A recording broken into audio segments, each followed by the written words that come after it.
Assalamualaikum and a very good evening for all the viewers out there, for all the archers out there. And tonight I have a special guest with us. We have Mr. Raauf Bajrai, and the topic of discussion today, a Malaysian's journey to Okçular Vakfı in Istanbul, Turkey. So how are you, Raauf? How are you doing this time around during the lockdowns? Alhamdulillah. Assalamu alaikum to everybody. Welcome to this conversation that we're having tonight. I'm doing well, bro. How are you? Stuck at home, so right now I have to revert to the technology of streaming and live streaming so that we can keep in touch and share perhaps valuable discussions to our listeners out there. So I understand now you're in Janda Baik.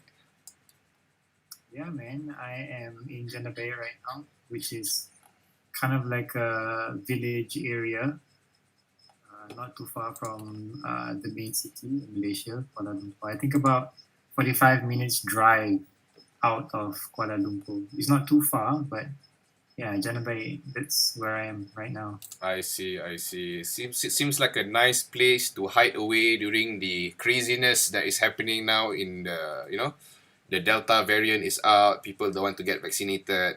It's a good, I would say, away from home. I would say where you're at right now. Not too hectic, yeah. Yeah, it's definitely more relaxed here. I mean, it's a village, and this village is surrounded by the forest. So the people that live here, I don't think there is a lot of people living here. Maybe just a few hundred people kind of thing. I see, I It's a see. small community. Yeah. Sounds nice, sounds Nice. nice. So the reason why I got you, from your peaceful village surrounding and forcing you to put a camera in front of your face is so that I can basically ask you a few questions in regards to your journey as a Malaysian to Okçular Vakfı in Istanbul, Turkey, to learn traditional archery, specifically the Turkish method. So I think for today's discussion, how I would like for us to divide the discussion is into four main areas. The first one is the preparation. The second one is the journey itself. Third, the practice, and fourth is the sharing. So this is the framework we'll be using tonight to be discussing your journey, so that we don't ramble non-stop without getting to any conclusion. Sounds good? Yeah, it sounds good. Sounds good. All right, great. So for the first one, we have here the preparation. So you've shared with me a little bit on your preparation, but I will just flash these two pictures here to our audience tonight, and perhaps you can take it from here. What was your preparation? What was Raauf's preparation to go learn Turkey? To go learn in Turkey, one of the oldest archery technique in known antiquity. So maybe you can take it from here. And I just brought a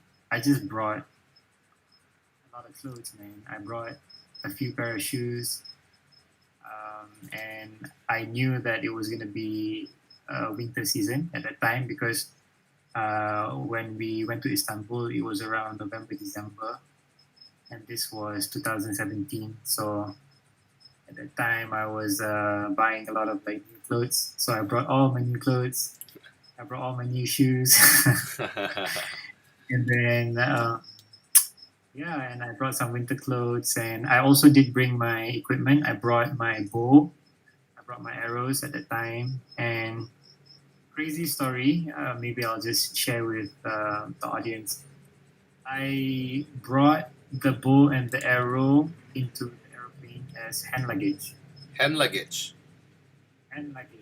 So usually, I mean, even though it's sports equipment, or it fell into that category. Usually, if you're traveling, you're supposed to put the equipments and everything inside the cargo. Yeah, yeah.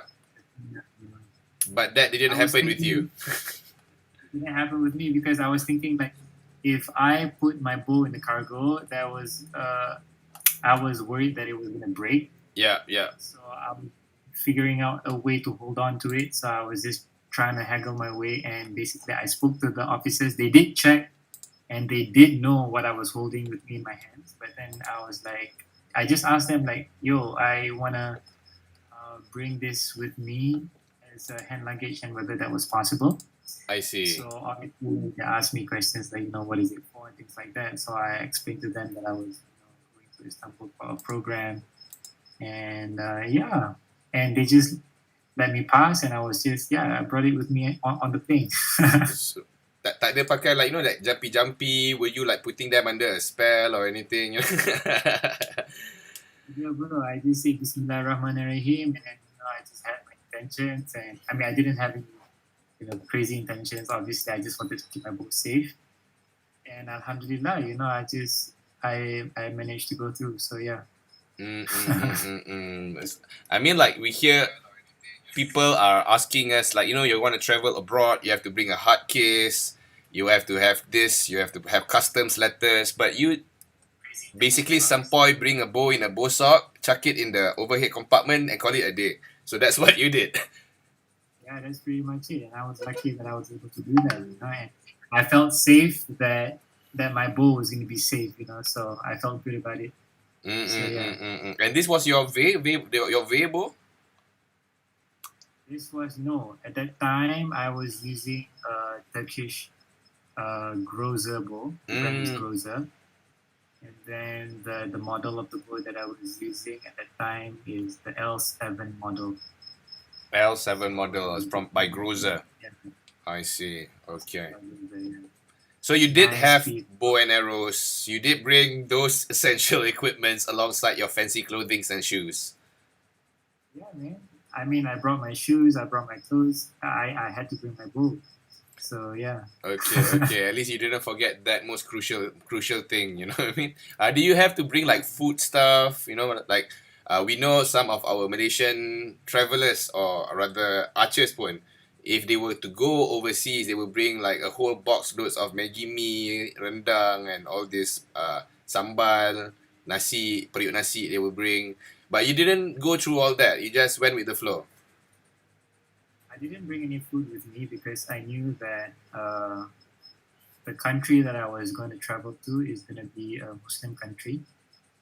And given that I'm also a Muslim myself, so I knew that I wouldn't struggle finding food because obviously when we got there, we were checked into the hotels and things like that. And just throughout the whole experience, like, they gave us food.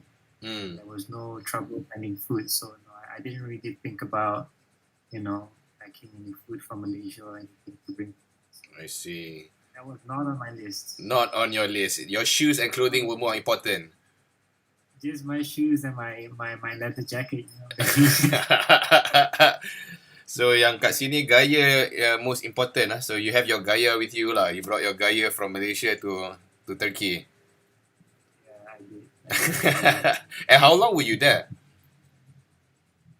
So I was there for about half a month. Half a month? 15 days. Yeah. I see. Give or take. So it was a very intensive program that you have to squeeze everything in that short period of time. Yeah, it was definitely an intensive program. So basically, like, how I first got to know about the program, which was when I was still in Malaysia, obviously. I think that was around October or November, when we had gotten a text message from one of the brothers from the Malaysian community. His name is Alfie. So Alfie had gotten this email, or maybe like a message from Okçular Vakfı. Okçular Vakfı is Okçular Vakfı is basically it's the club that I went to when I went to Istanbul. So he got a message from them saying that they are going to launch a program, and this program is called Composite Project. And they said that they are looking for candidates from 15 or 16 countries, where they wanted 2 candidates from each country to come to Istanbul and learn traditional Turkish archery from them at Okçular Vakfı. So when he got this message from Okçular Vakfı, he brought the message to my father. My father is Sheikh Fuad. Sheikh Fuad is also the the guy who basically revived traditional archery in Malaysia since 2007. Because before 2007, there was not really any programs or not really any traditional archery programs going on at that time. So my dad was the one that took the initiative to create the program and teach Malaysians about traditional archery. So he brought the message to my dad, and my dad said that, okay, when they come here to Malaysia, invite them over to Cocoon. So Cocoon is also in Jenda Baik. Cocoon is this life center where my dad had developed to become a place of where it's a life center. So one of the activities that we have going on here is also archery. So invite them to Cocoon when they come to Malaysia and inform the others, because they said that in the message they wanted to meet the local Malaysian community. So we spread the news and we got some people to come over at that time when they arrived in Malaysia. And when we were setting up for the meeting, about 30 Malaysian archers showed up for the meeting. And then they were able to share with us exactly what it is the program was going to be about. So yeah, that's where it started. And then when they came here, they were explaining to us about the looking for the candidates. Like that. So I remember the days that they were here. We wanted to show them around, and although we were in the middle of the forest and things like that, we thought about bringing them swimming. So there's this nice waterfall here in Jenda Baik. It's called the seven waterfalls or something like that. There's 7 layers of it. I see. There's the first waterfall is the lowest point, and then you go higher and higher and you find different waterfalls. I see. So we brought them to the waterfall so that we could go swimming, and then I spoke to one of them. His name is Hassan, and he so happens to be the sports director from Okçular Vakfı. Okay. I didn't know at the time, but I just approached him, and because he was the tallest guy there, so I just, Okay. the tallest guy, and then I said, I asked him why are you guys here in Malaysia? What is this all about? So he was explaining to me about the program, and he was explaining about their intentions and how they are looking for candidates. And they came to Malaysia looking for 2 candidates, and I looked at him and I just said to him, okay, I think you're looking for me.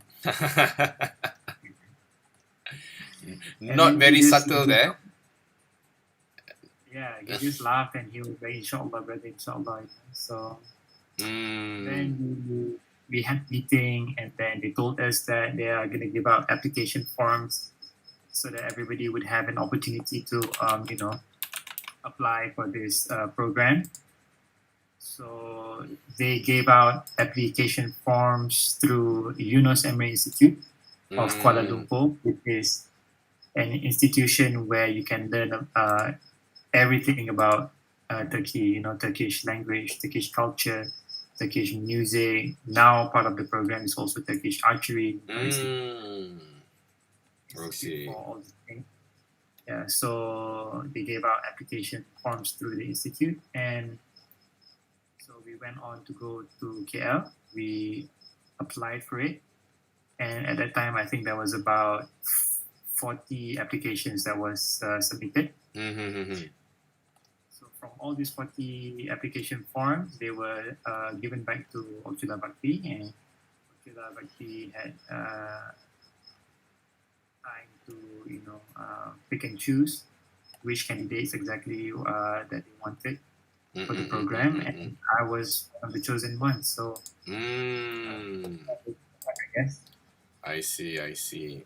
So since you were chosen with alongside another Malaysian archer who happens to be I think at the moment going on live now as well.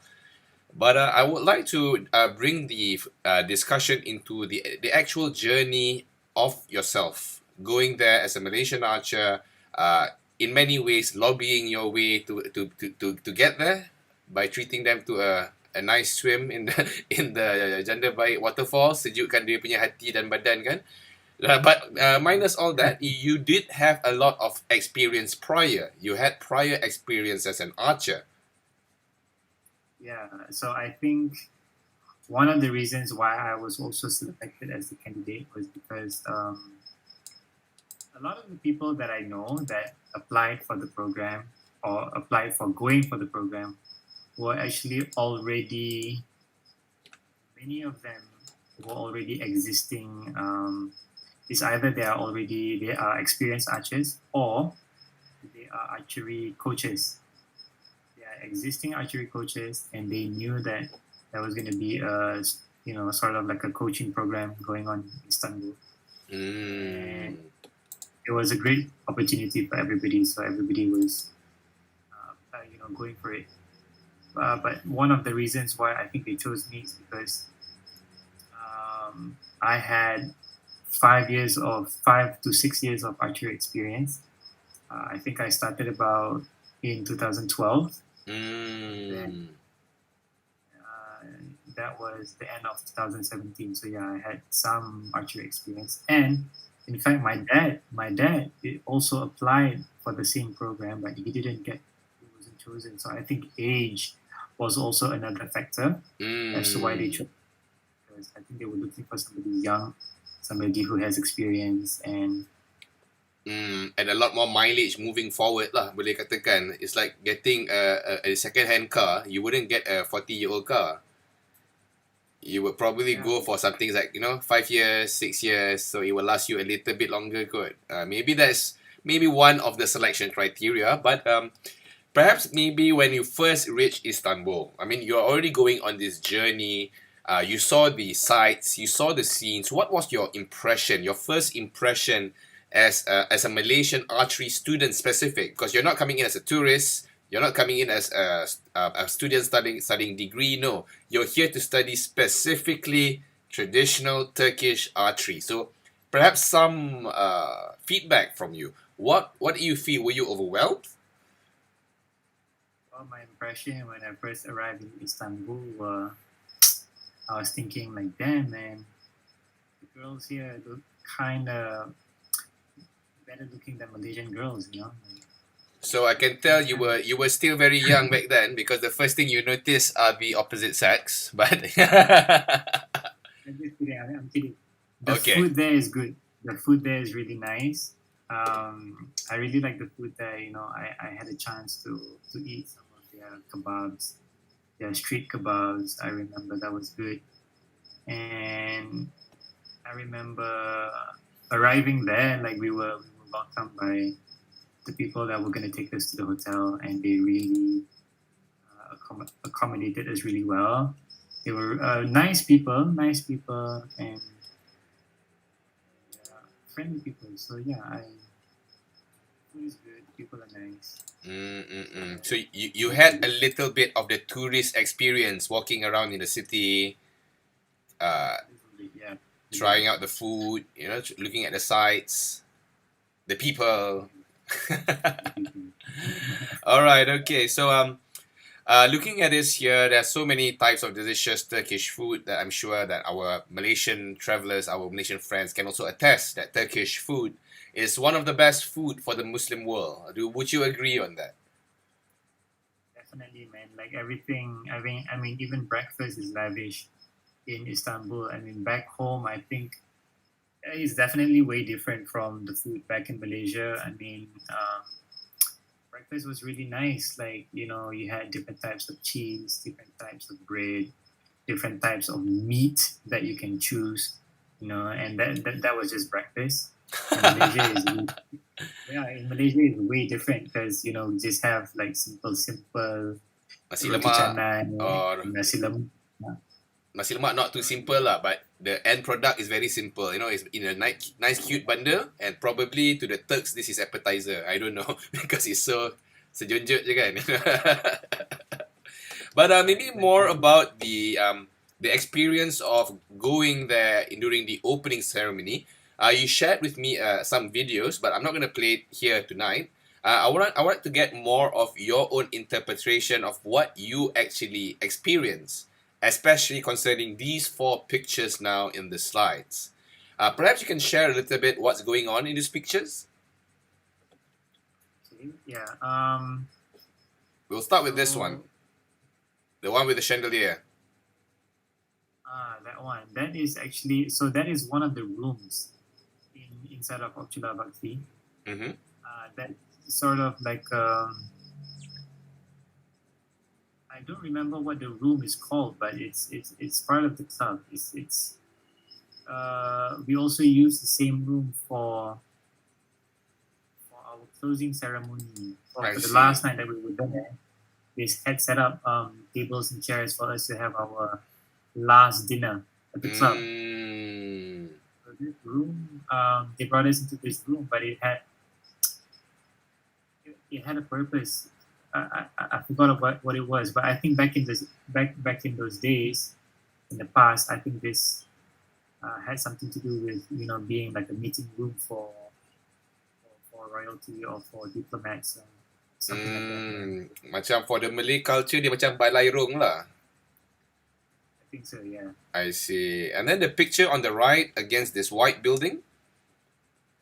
The picture on the right side is the mosque, which is also located inside of the club, because the whole area of the club is actually pretty huge. They had a lot of things in one vicinity. They had a outdoor stadium which is massive, which is like over 100 meters long and potentially 100 meters wide. So it's really big. Yeah, and then they also had an underground. I wouldn't say an underground arenas, underground rooms where you can also practice indoor archery. They also had the cafeteria, which was downstairs, and then they had an indoor gym. The gym was cool, and then part of the club, they also had a big library. They also had workshops where they built bows and arrows from scratch, with traditional materials.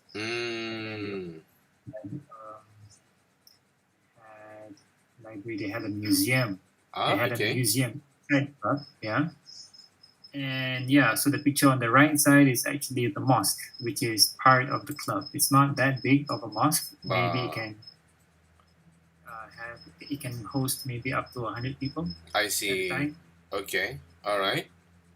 And down here, these two pictures, I suppose, is the museum displays and some of the natural materials that's used to make the bows, I would assume. Yeah, the one at the bottom left is we were going through the museum. So on the first day that we arrived, there was a lot of going through the museum and just getting to know the place, getting to know the club, and a lot of listening. They were sharing us a lot about their history, so it was a lot of listening going on. We were not really shooting bows or anything like that on the second day.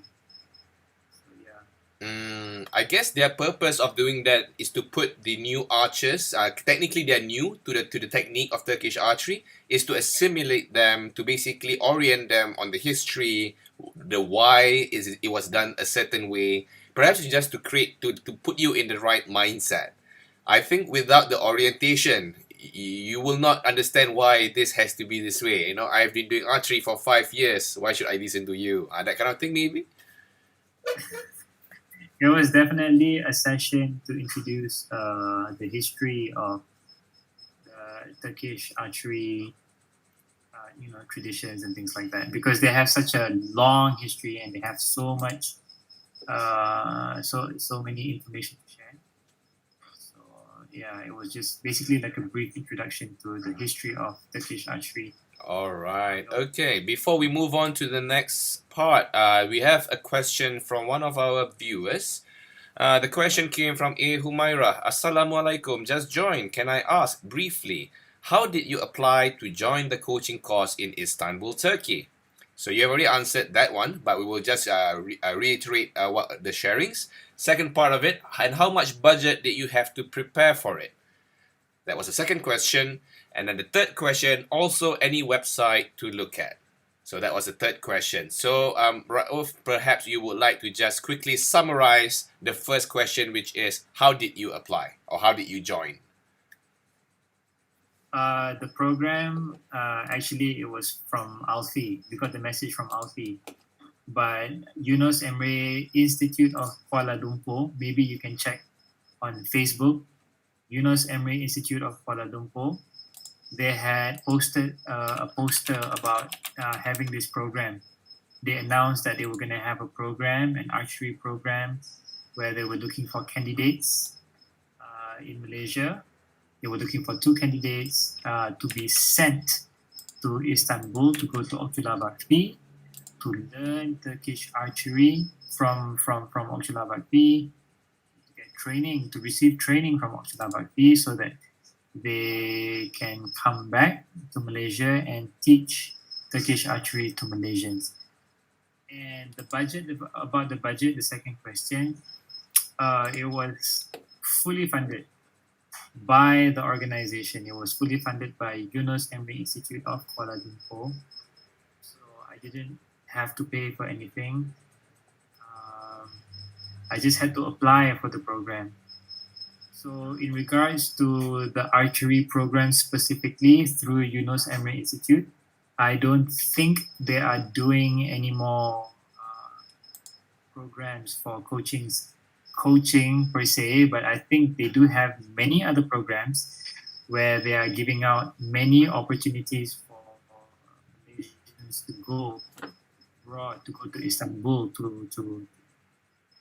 for whatever programs that they have. For example, like one other programs that I know that they have is the language program. So if you were to apply to learn Turkish language inside of the institute, they actually have programs where they will send the Malaysian student who learned the language to go to Istanbul for free.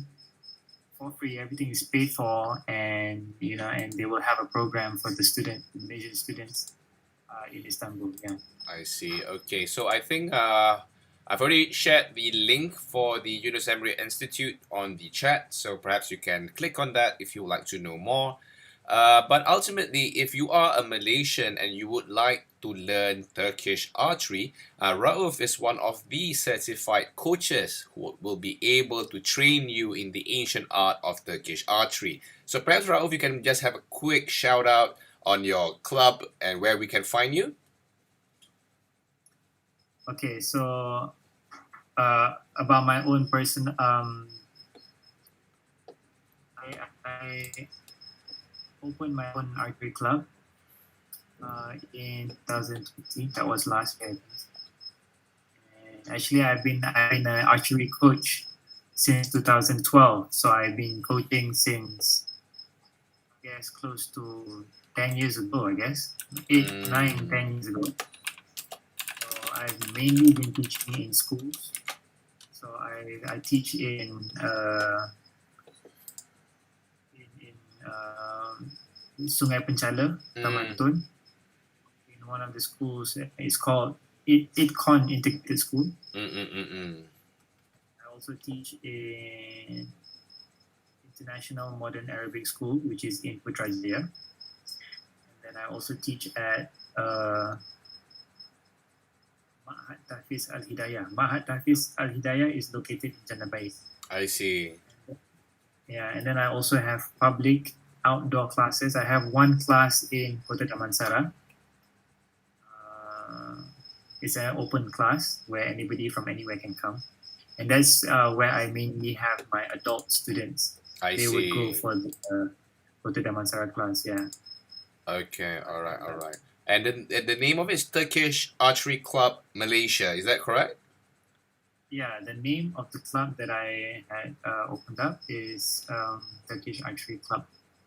I see. But this is separate from the activities of the institute, because within the institute, like, we have our own activities. But I think I will be able to share that later on as we go on with this conversation. But what I have just mentioned is activities outside of the institute. It's my own personal club. Right. So we will continue that discussion in the sharing part. So right now we've looked into the preparation, we've discussed on the journey. Right now is I think one of the more interesting aspect of your journey, which is the practice of the traditional Turkish archery method itself. So you have shared with me that going there you had a certain mindset and you were a little bit resistant at first, but you had a little change of heart and a change of, I would say, direction in your mind setting. Perhaps you can share a little bit about that.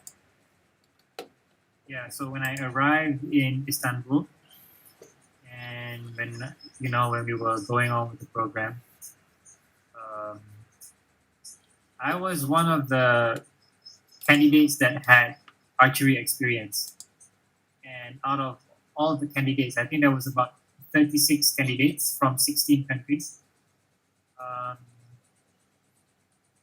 I was one of them that had experience in archery, because a lot of them did not. A lot of them were brand new to archery. They have no experience whatsoever. They don't know how to shoot with a bow. So the experiences, the knowledge that I had before the program was, I think, mainly from Korean traditional archery teachings, because the teachers that I have had learned it from were people that went overseas, and one of the countries that they visited was Korea. So they had learned traditional archery from the Korean masters, and brought back whatever knowledge it is that they have learned from the Koreans back to Malaysia, and that was the archery they taught us traditional form. So I think it was a lot of Korean influence. So when I got to Istanbul, I thought I knew how to shoot with the bow, but then they started correcting me in so many things, in so many areas. The whole sequence of shooting, how to hold the bow, how to the shooting form, how to correct your shoulders, how to correct your standing position, how to aim and the method of aiming, and how to release. All of those things was so different from everything that I knew before. That's like totally new. It's completely different. It's something that I did not know at all. So in the beginning, I was struggling because I knew how to shoot, but then it kept on changing my technique. Mm-hmm. So I figured that I had to forget about everything that I know, and I had to relearn everything from the beginning. So that is basically there's a lot of learning and unlearning involved.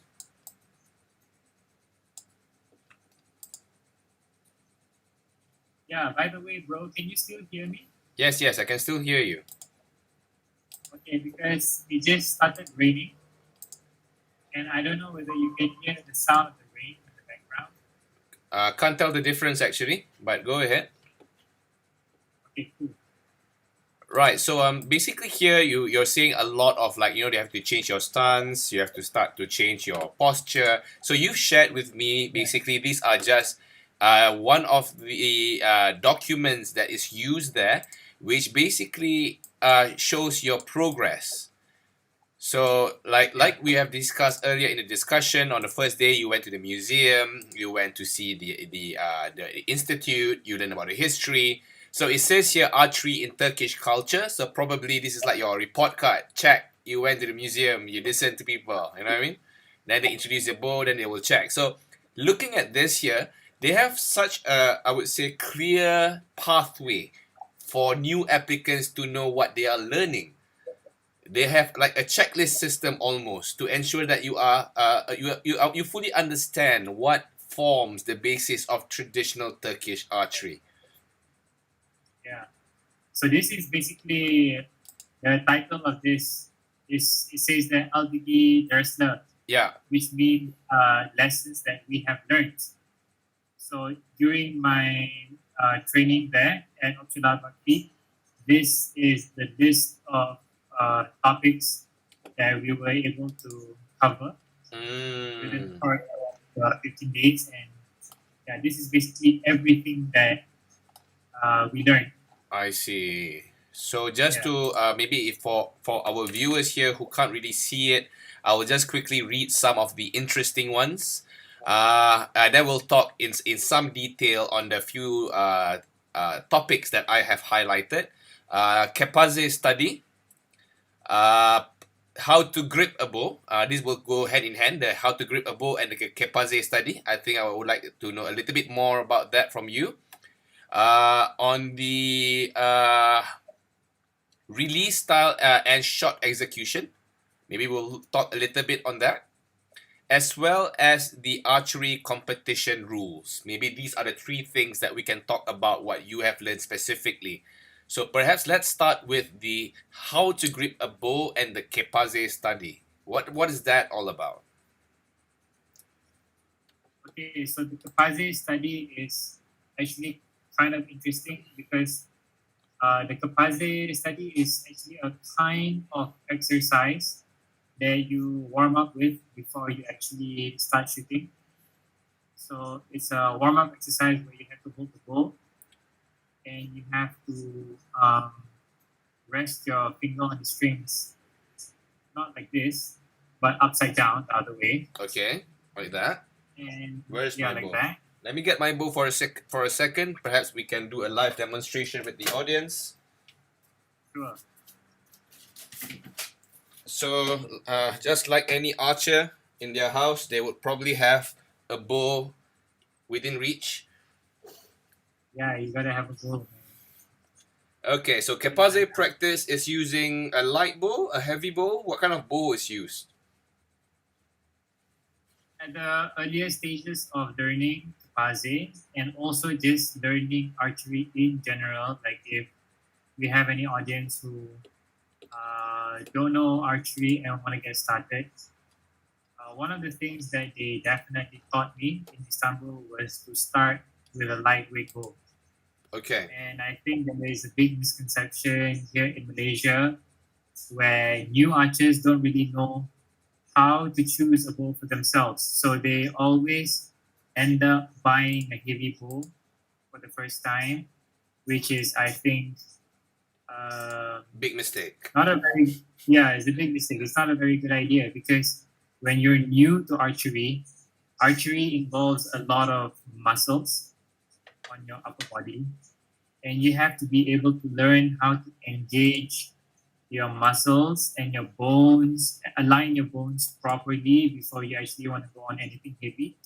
So just talk about Kepaze alone, you have to start lightweight first. So I would recommend anything between 15 pounds or anything lower than that is also fine. I mean, I remember when I was in Okçular Vakfı, the bows that we were using to do Kepaze was like literally like 10 pounds or 12 pounds. It was super lightweight. It's not heavy. Maybe you can even go with 18 pounds or 20 pounds, but you're kind of pushing it. And I think it's okay if you're an adult male.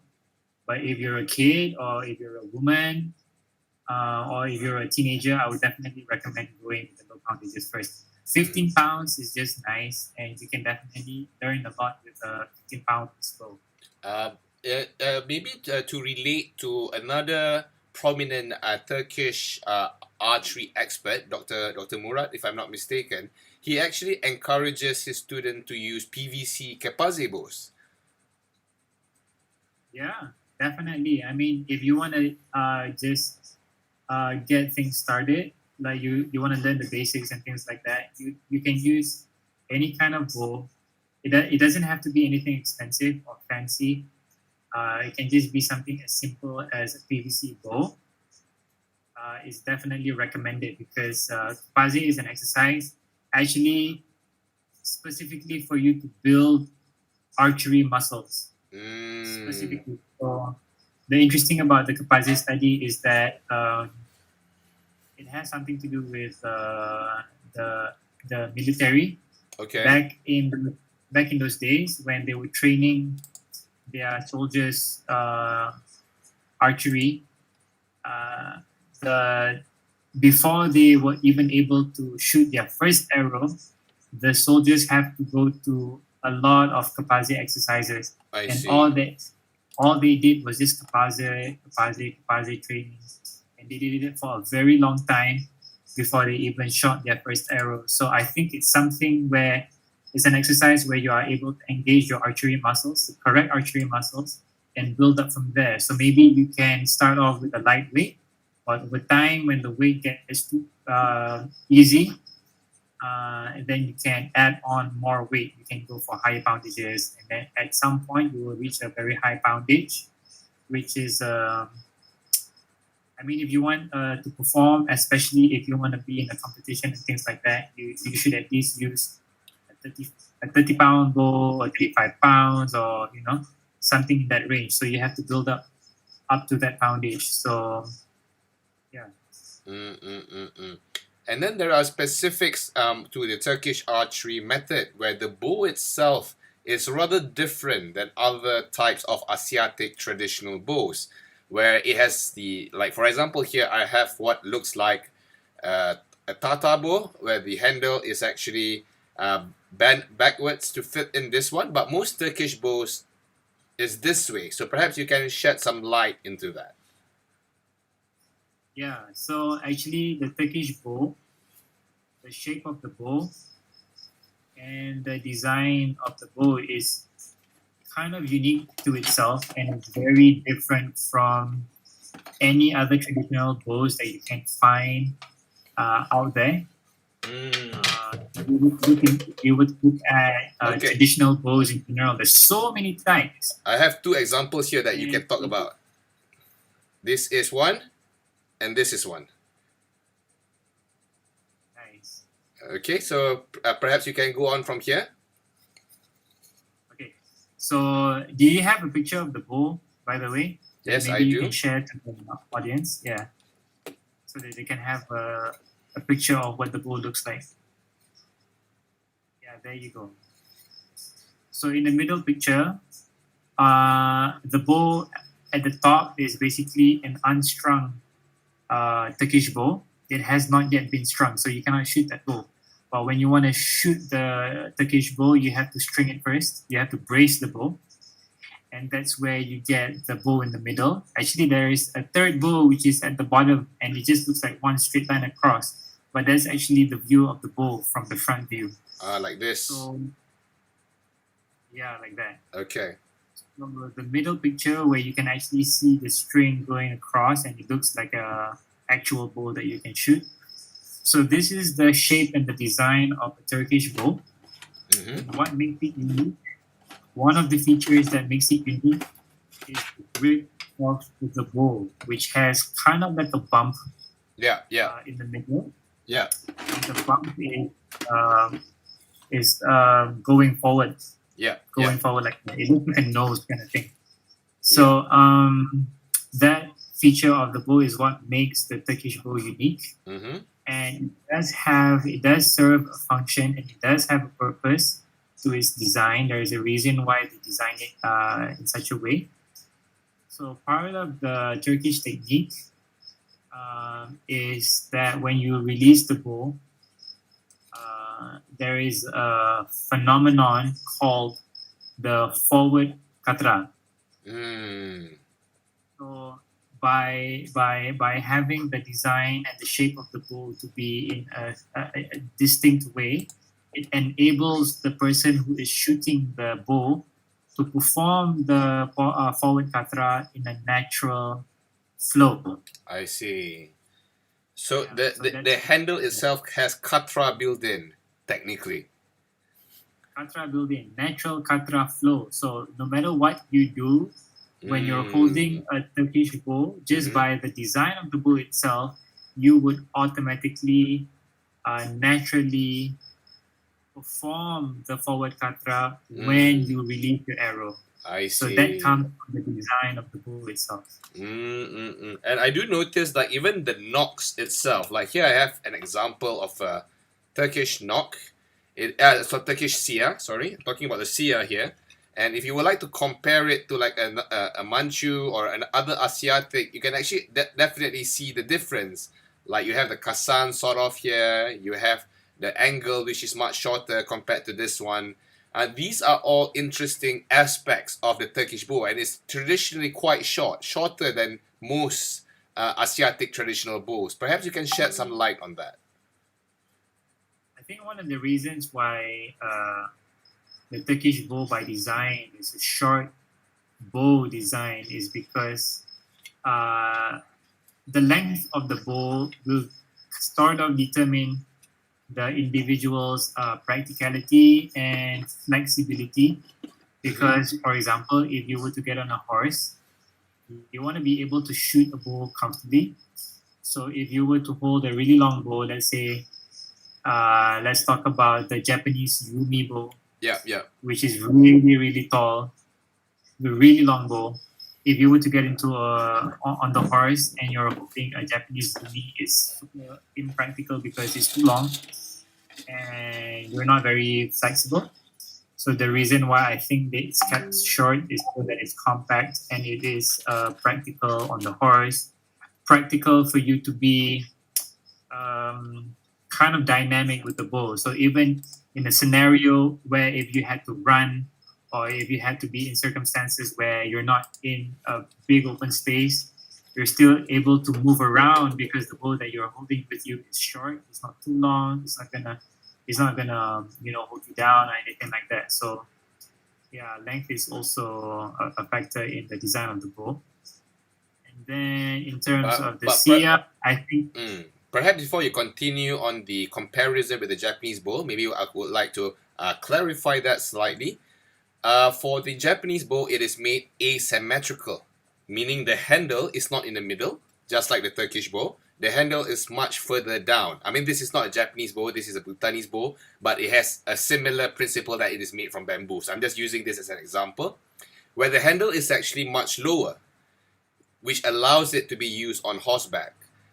So just perhaps to share with the audience tonight is that the Japanese bow is the main weapon of the samurai, not the katana sword.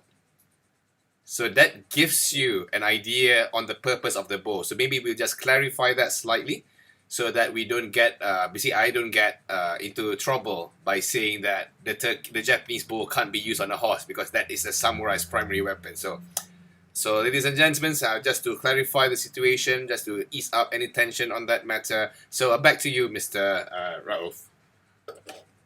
I'm not saying that you can't use Yumi bow on the horse. Of course, you can. But I think in terms of design, I think the Turkish has figured out that maybe a certain length of a bow is the best and the most ideal to be on horseback. I think that is the conclusion that the Turkish people of the past had come to. And perhaps because of the availability of the material to them, they have access to good quality horn, they have good access to sinew, and all the materials that made this bow possible to be made short. Because that's true. Unlike the Japanese, they do not have access to these type of laminins or rather horn or this organic material. So they had to make do with what they have. So in this sense, the Turks, I would say, they have adapted to living as a nomadic tribe at first, bringing these techniques and tactics to what is now known as Turkey. So maybe perhaps in this sense, at the institute, at the club, everybody was using the Turkish bow. Was that the case? Yeah, that was definitely the case. I mean, we had two main types of bows that we used every day.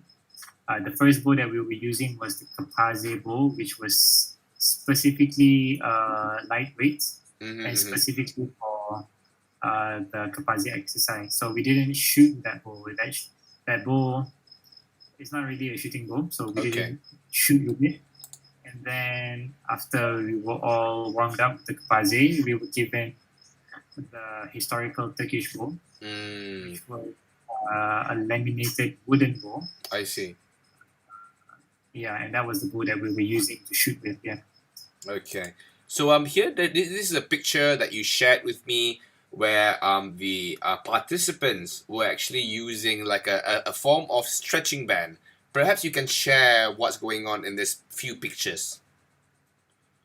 Yeah. So on the picture on the top right side, you can actually see that all of the participants are using this sort of elastic band.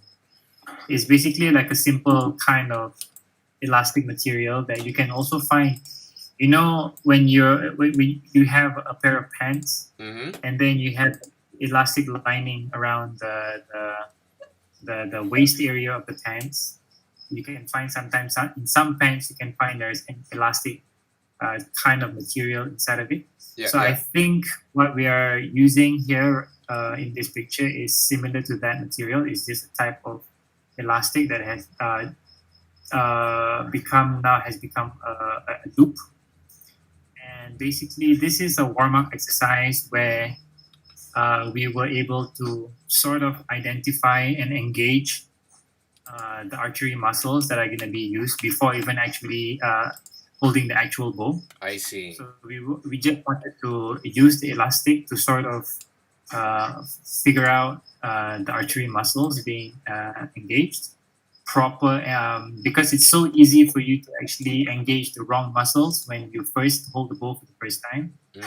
So this elastic band was a good exercise for us to engage the correct muscles, and also a very good exercise for us to practice our release, because one of the most critical moments in your overall shooting is how you release.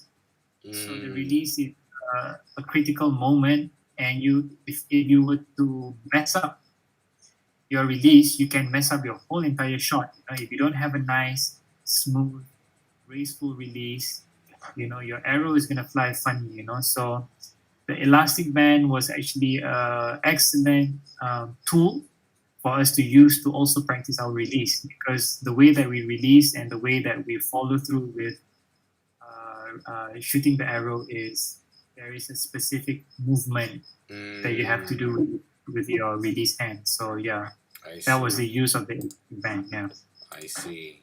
So these are some more pictures of some of the female participants. So everybody had to go through this before they can even hold the bow. Hold on, yeah, bro. Actually, sorry, can you still hear me? Yeah, I can still hear you. Okay. Somehow you're not on loudspeaker right now, so I cannot really hear you. I see. Can you hear? Okay. Yeah? I can hear you now, yeah. Okay, all right. So how many of you were there during the entirety of the program? How many boys and girls? How many countries were involved? Do you have that kind of information to share? There was 16 countries, and there was approximately 2 candidates from each country. If not 2 candidates, there was 3 candidates from each country. And the countries that participated was Poland, Egypt, Siberia, Japan, Malaysia, a few other European countries, a few other Arab countries. Jordan participated. Sudan. I can't remember all the countries, but yeah, those are some of the countries. But altogether, there were 16 countries, and I don't know about boys and girls. I think there was more boys, definitely. From what I recall, yeah, the boys group was a lot bigger than the girls group. I think maybe there was 20 boys and maybe 14 girls, or something like that, or 16 girls. Okay. Something like that. So the entire program took you 15 days to complete these checkpoints, basically. Yeah. I It was see. an intensive course where we had to check out from the hotel, and they picked us up from the bus because the hotel that we were living at was at the Golden Horn, and the Golden Horn is 30-minute drive away from the archery club. I So we had see. half an hour. I think we had to leave on the bus at 8:30 in the morning. We would arrive at 9, and then we would train the whole day until 5:30, and then the bus would pick us up, and then we will go back to the hotel and check in again. So So it was a basically, if like in Malaysian context, your club is in KL and your hotel is in Jandabai. something like that, yeah. I see. Kind of, yeah, something like that. I see. That's quite a distance every morning. So to get you, up to speed in 15 days, I'm sure you get a bit disoriented, jet lag, and all this. Not really. It was actually really nice getting on the bus rides because that was one of I mean we most of the time that we were in Istanbul, we was spending it on training and inside the classrooms and the stadium. So the bus ride was actually a lot of fun because that was a time where we were able to look out the window and appreciate Istanbul. The hotel was located at the Golden Horn. So the Golden Horn is this area where we were surrounded. We were in front of the ocean basically. So as we are driving on the road, we can actually see the ocean's view. Mm. So it was really, really nice. It's a nice thing to look at in the morning. And then, it was also a time where we were able to be with our new friends, and we can catch up on the bus, talk about whatever.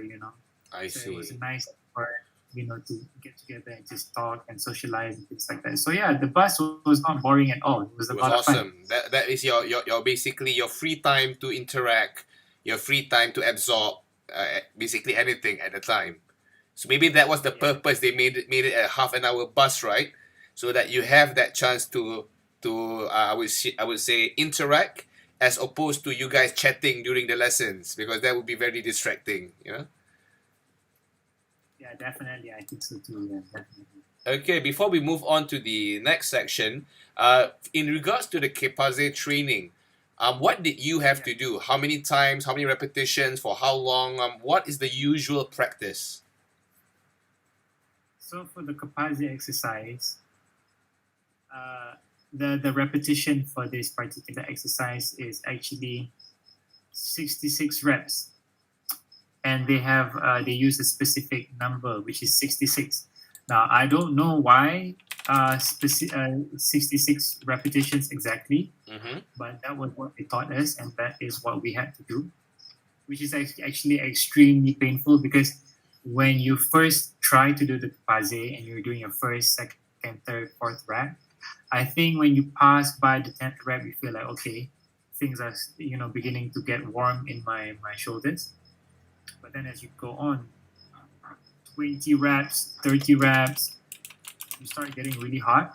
And then once you reach 40 reps, you feel like you're gonna die because it's so painful. And then you just have to keep on going all the way up until 66.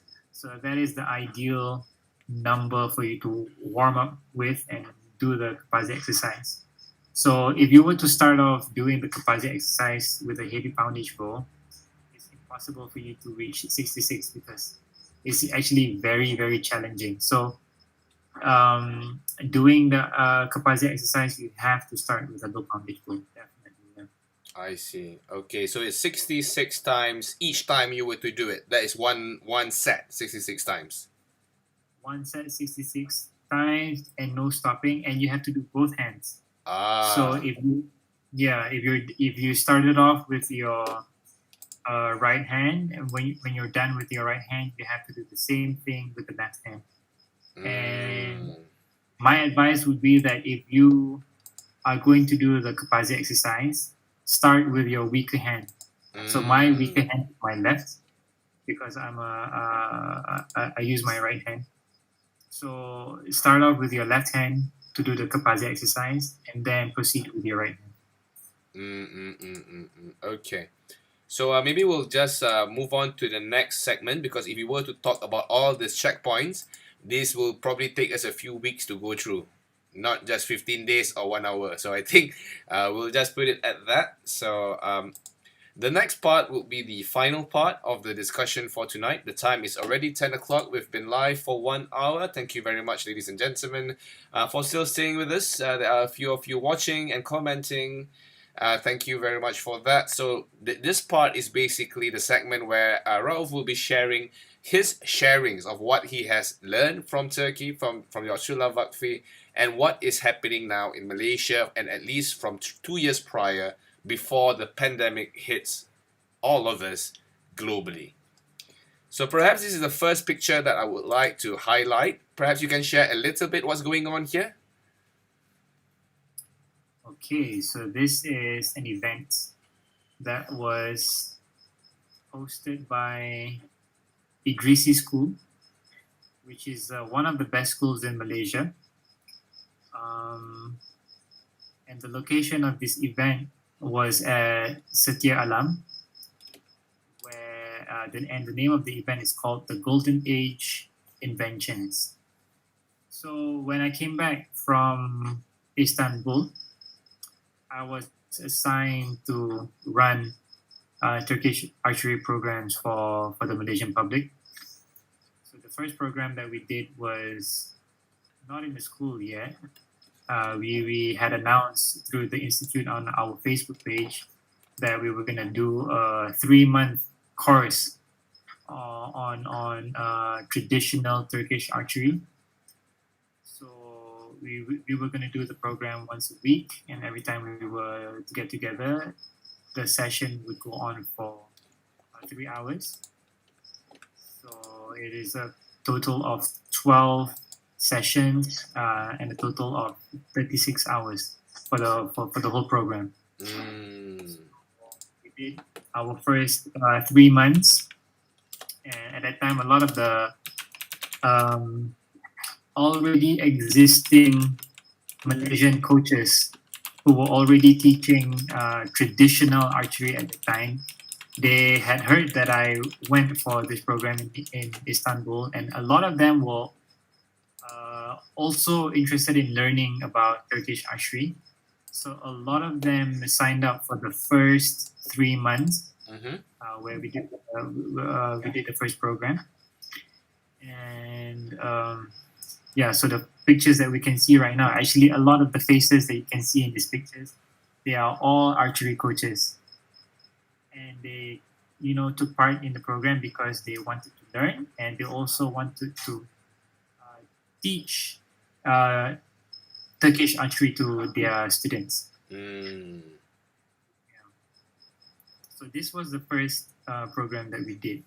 And then we had a second program, also the same thing, another 3 months with a new group of people learning Turkish archery as well.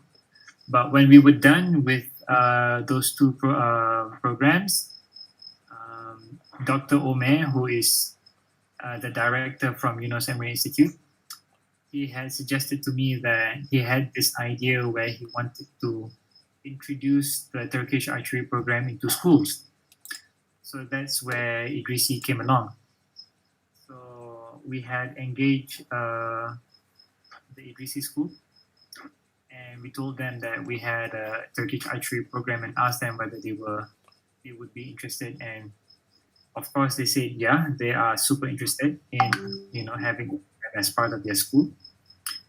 So I think they had planned to have this event at Setia Alam for quite a while, but now that they will already have an agreement between the Yunus Emre Institute and between the school that they are going to have this program, they wanted to include archery as well inside of the program.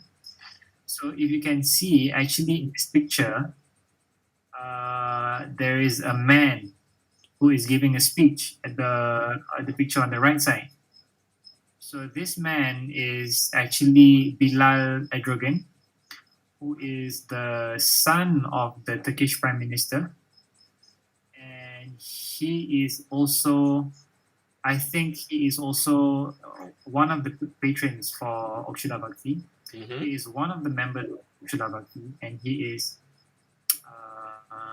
so he actually came down for this event that we were having, and he honored us with his presence, and he was part of the whole event, and he gave a speech.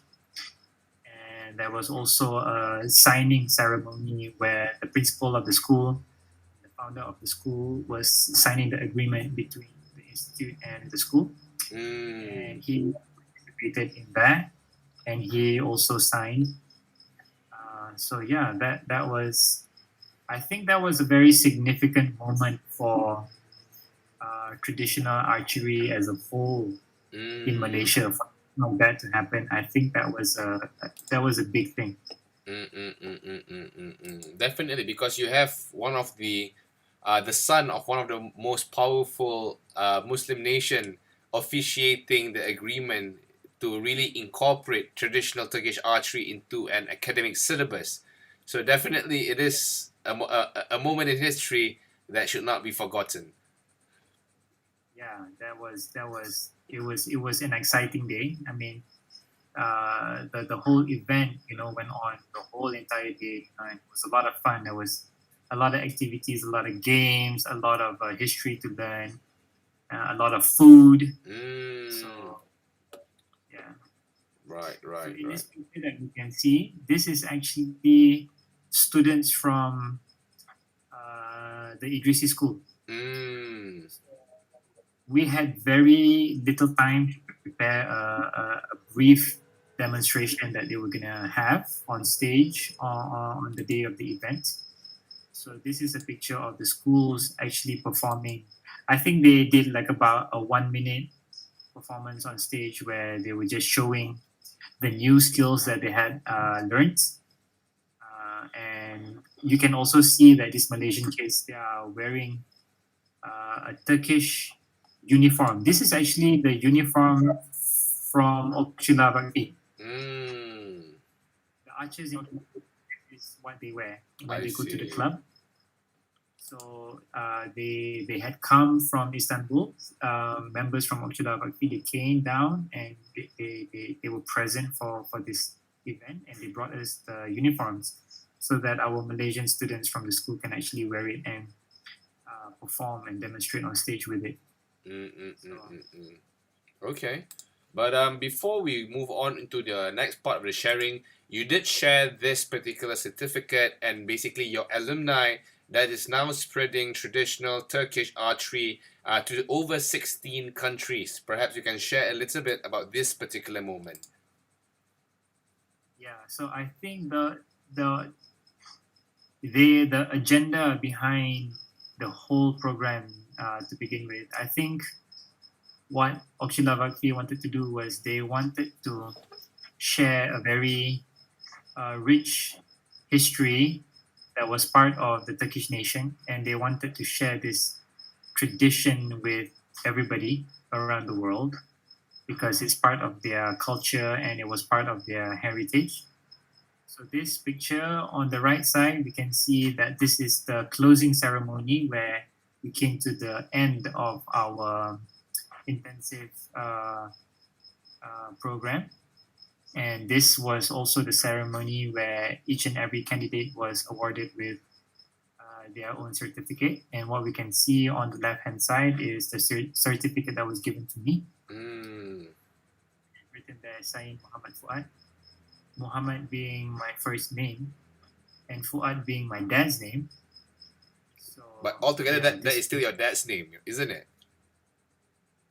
My dad's name is actually Sheikh Fuad. I see. My name is Muhammad Abdul Raauf bin Sheikh Fuad. So they took my first name and they took my last name, which is my dad's name. I see. So yeah, that's what we can see. Sayyid Muhammad Fuad. Because maybe perhaps coming from Malaysia, where our certificate is usually very long, because you have your first name, second name, your bin, your dad's first name, your dad's last name. Panjang kan, is very, very long. So exactly, but yeah, the Turks, they want to keep things simple, so Straight to the They point. just take straight to the point, the first and the last. That's Like, it. cukup. Tak payah panjang-panjang, tak payah tengah-tengah, tak payah all this fancy names, tak payah. Just what we call you and your dad's name. That's it. That's it. You're the son of Fuad and you're Muhammad. That's who you are, you know. So Stick with it. All right. So, and during the pandemic itself, during the first wave, we recently at that time we started to practice together a lot. Because in the Damansara Heights where we were based in at the time, there was a particular field that you did all these programs and sharings, and I recently started practicing there. And knowing that you're coming from a Turkish archery background, we actually did something called the Golden Arrow League, where we will encourage our students to participate in a friendly competition focusing on traditional archery. So maybe you would like to share a little bit about your experience with Golden Arrow Archery League. yeah, the whole concept of the Golden Arrow League, which is actually a competition for traditional archery for any club out there who is practicing traditional archery. They can actually take part in this Arrow league Archery League. And the whole idea came about because the best way that I think us as coaches, being coaches, the best way for us to actually encourage our students to, be better at shooting with the bow and get better at archery is actually through competitions. So one of our friends who is a genius came up with the concept of the Golden Arrow League, and it's basically a competition where the winner of the competition will be awarded with a golden arrow.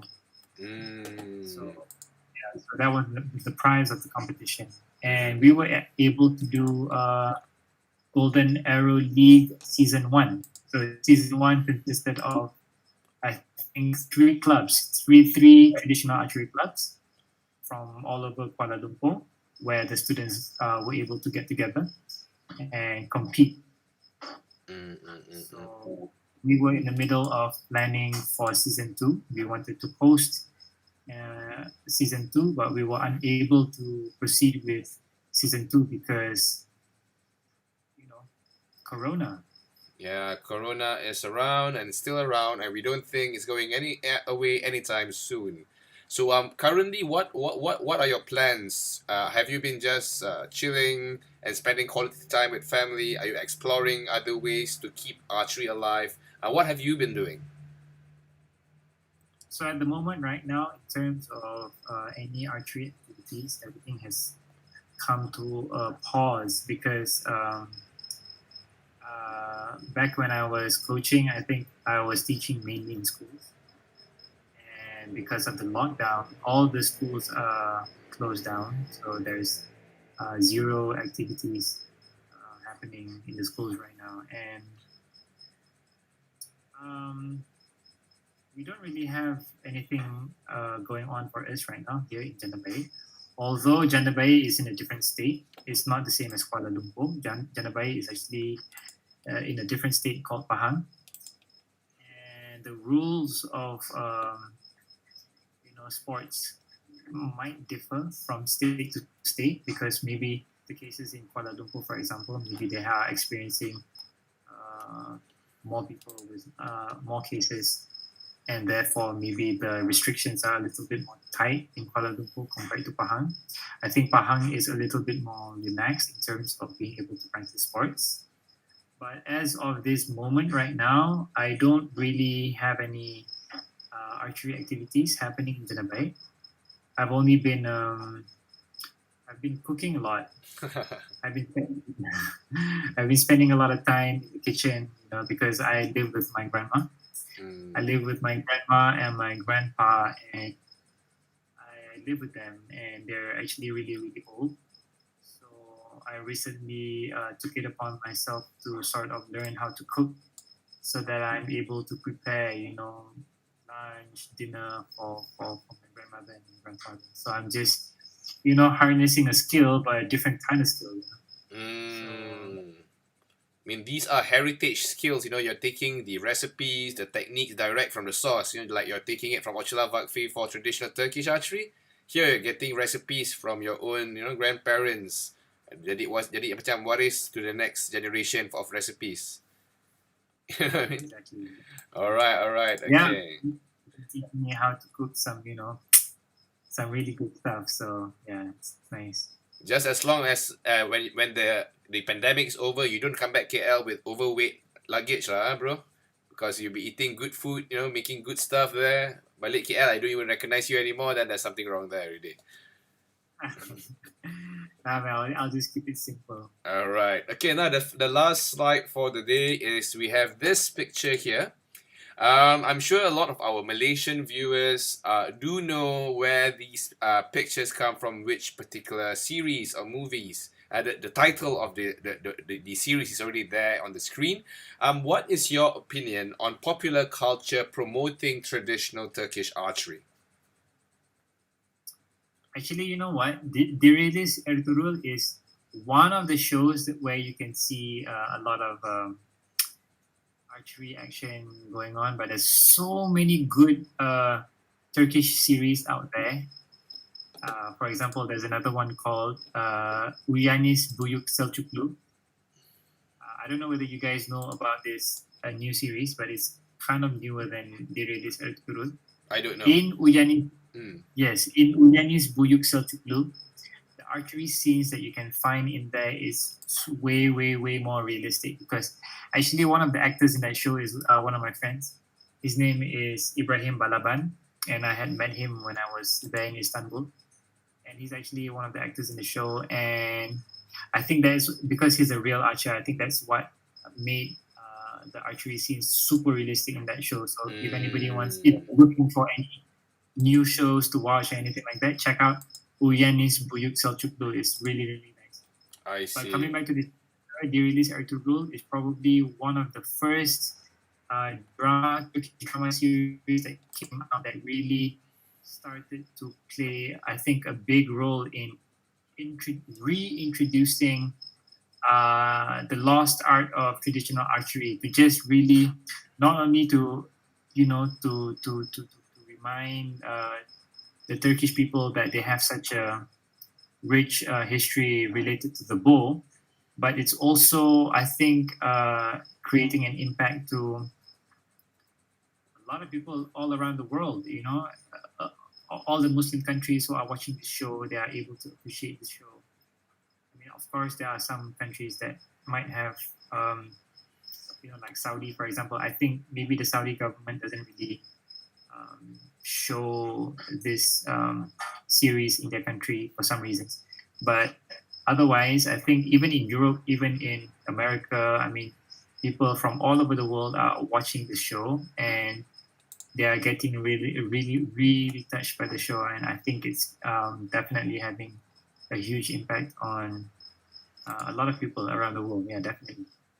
Right. So the recent series that came out that you were talking about that depicts the Turkish archery in greater detail.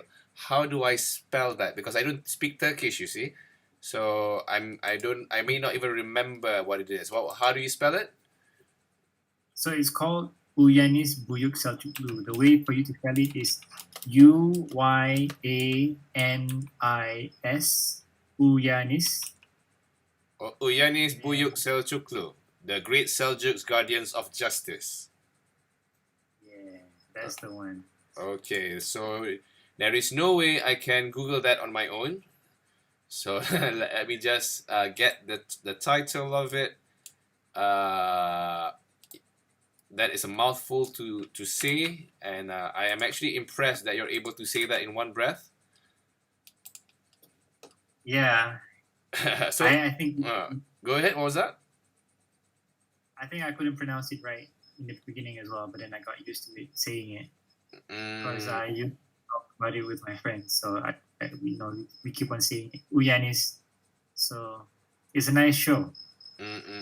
All right, so we'll probably get some of our friends to check it out because even with the release at True Group, there's so many seasons, and each episode is like 1 hour long, and there's over 300, 400 episodes.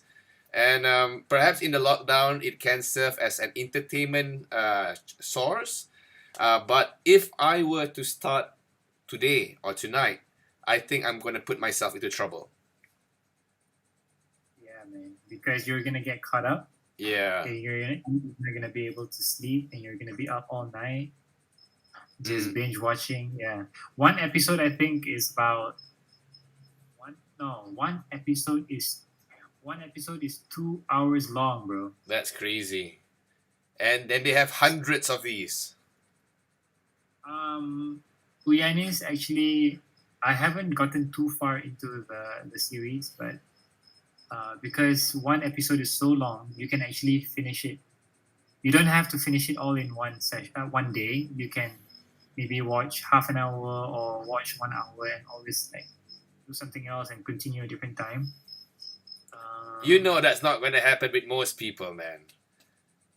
That's not going to happen. If you have not much to do and you're you're in lockdown, stuck at home, and not much to do, you should definitely check out the show. It's really nice. All right. So we have talked about basically the 4 main topics. We've talked about the preparation, the journey, the practice, and finally the sharing, where we touch a little bit on traditional Turkish archery in modern popular culture. So at the moment, we are at the end of our very informal discussion tonight. Do you have any messages for our Malaysian archers who is considering to learn traditional Turkish archery the right way? Do you have any advice for them? For anybody who is interested in learning traditional Turkish archery, my advice would be get yourself a simple bow to start with. I would recommend the Roland Snake. There is one particular product made in France. It is actually a simple bow. It's not exactly a traditional bow per se because it does have a shelf. It has a window. But I think for anybody who wants to start learning traditional archery, starting off with a Roland Snake bow is definitely an excellent way to begin. Get yourself a set of super basic, super cheap arrows. Maybe if you can find wooden arrows, that would be ideal. Try to look for cheap bamboo arrows. I think these kind of products, you can find them anywhere on Shopee, Lazada, things like that. You can buy them online. And and you definitely need to practice archery in a safe environment. Try to find for a place that has a hill, that has a slope, and try to place your target on the slope because you don't want to shoot in an open area, for example, because when you're first starting out to learn archery, you're definitely going to miss the target.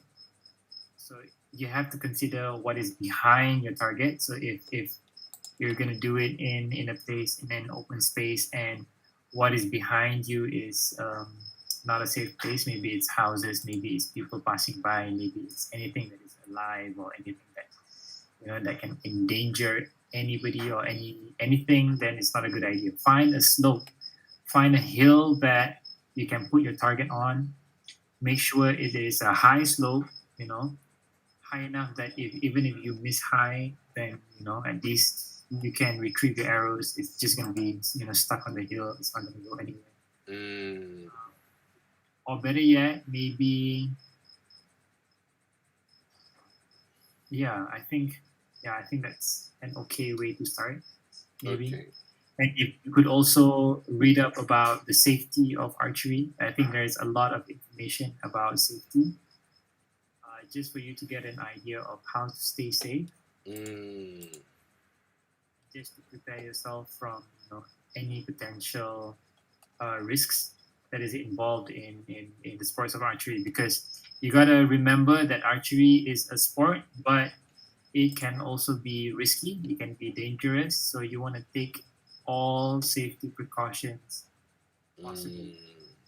Well, that's a great way to start with. So for all of you who are interested to learn traditional Turkish archery, remember these few things: get the cheapest bow, the cheapest arrow, and a safe place. That will form the basis of your training. And for further instructions, for further training, perhaps we may have to wait until the pandemic subsides and we're able to go on the ground, because I personally believe it is best to learn on ground as opposed to virtual. However, many archery coaches are now trying out virtual platforms. Do you have any plans to explore virtual technology or remote coaching, any of that? I know there are some coaches who are coaching online, but I never really engaged them and asked them how they did it.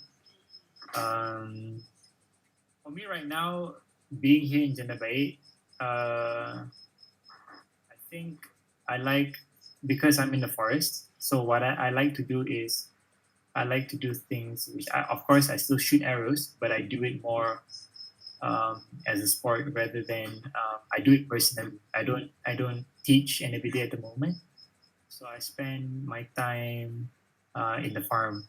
So I would actually go in the farm and plant stuff, and I would go in the kitchen and cook, and then I also spend time with my family because my parents are also here living with me here, right? So I spend time with my family. But yeah, going online to teach, I haven't really got I haven't really explored that yet, so I don't really know. But I don't know. Is any of the viewers tonight interested in virtual coaching, online coaching? If you are, let us know. Consider. Perhaps we can do some sharing on your club Instagram page. You can also probably do a quick poll there if anyone will be interested to learn. Because as we know, in Malaysia, there's only two of you who actually went to Turkey to learn the methods, the history, and basically the entire system of Turkish traditional archery. And looking at how our cases is nowhere going down, people are more worried to go on ground. So perhaps it is something that you can think about in the future, that you can evaluate, because I'm sure there's a lot of demand for, I would say, a variety of archery techniques and methods, especially among us Malaysians now. We're spending more time at home. So to create more variation and variety of the types of archery knowledge that you can learn through the virtual space. Perhaps it is something that you can consider for at the moment while you're in Jandabai, you're with your family. You have a lot of time to reflect and to basically explore yourself as a coach and as an archer.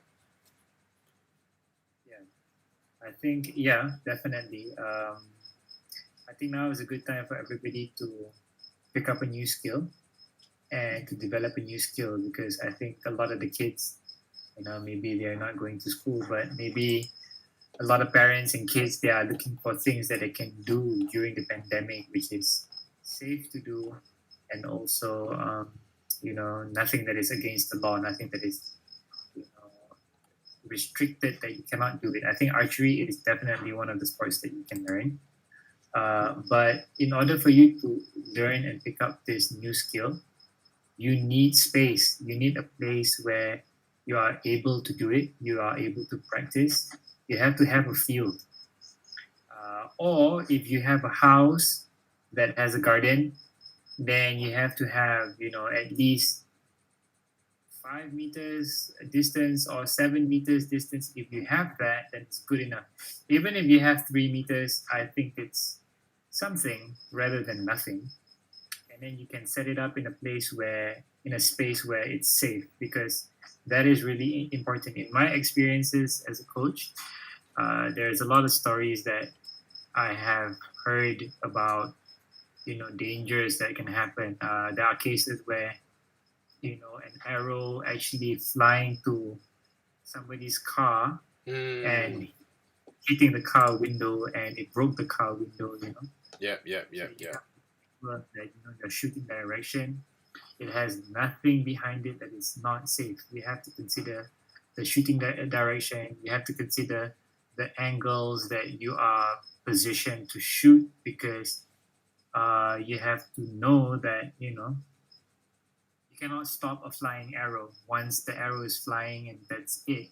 So you got to consider a lot of safety. You have to have the space in order for you to be able to learn something like archery.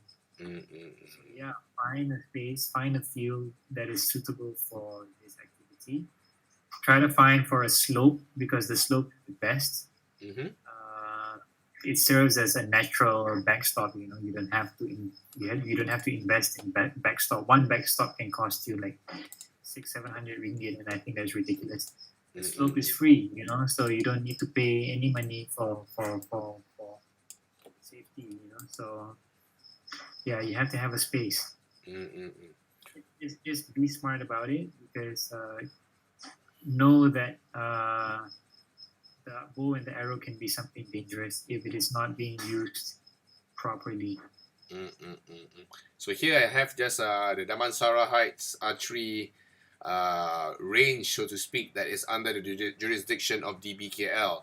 So you can see here that we have our little ledge there, and so if any of the arrow miss, it will just hit the mount here, and that way you can be safer.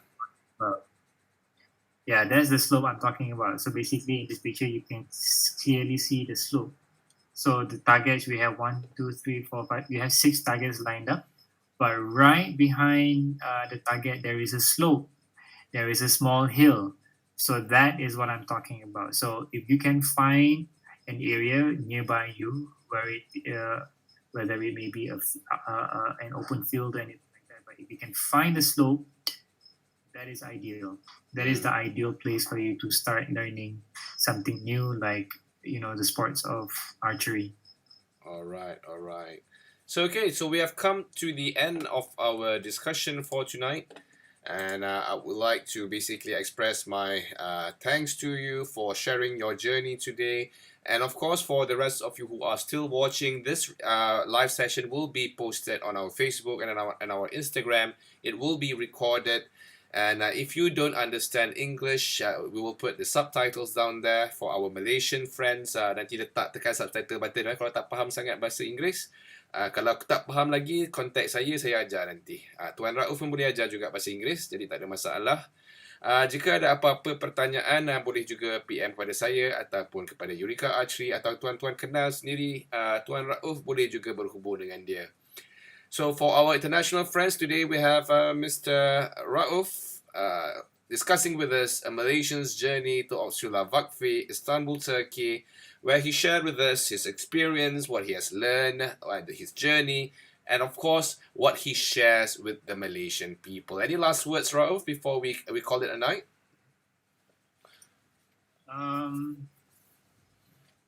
Yeah, just stay safe, everybody, and don't be afraid of what's happening in the world right now, because I think a lot of people can easily be afraid of what's happening, but I honestly think that there is nothing to be afraid of, and just stay positive, stay safe, spend time with your family, learn new skills, and take care. All right, ladies and gentlemen, that was Mr. Raauf talking with us on his experience learning from the Okçular Vakfı, Istanbul, Turkey. My name is Anuar Matsaat. Don't forget to like, subscribe, and share this. And if you haven't followed us, do follow us. If you'd like to know more about Raauf, you can find him on IG on his Turkish Archery Club. And if you'd like to know more about the things that we've shared about, you can find all the information in the chat box in my YouTube channel, Eureka Archery. So till next time, ladies and gentlemen, have a very good evening. Stay safe, and Assalamu alaikum. Assalamu alaikum. Wa alaikum salam.